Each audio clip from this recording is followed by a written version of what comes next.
Now Andy Murray begins the defence of his Wimbledon title today with a centre court match against Belgium's David Goffin. Louisa James is at Wimbledon this morning. Hello there, Louisa. Just how confident is he then?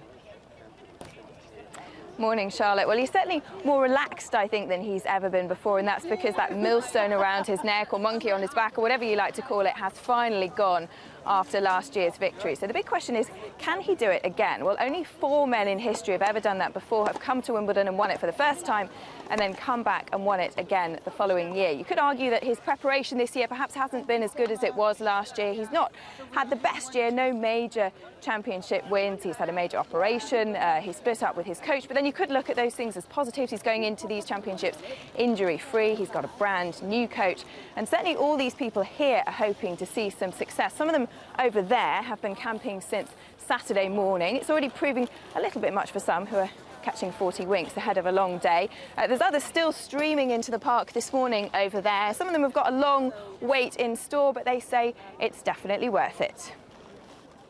I wanted to make sure I got my slot in centre court to see Andy come out. You've met some great people, and you have a laugh, you have fun, and you know you're going to get onto centre court. We know where we want to be, and we're hoping, fingers crossed, that we get them seats that we normally get. If you want to do it badly enough, you go through the pain barrier for it, don't you?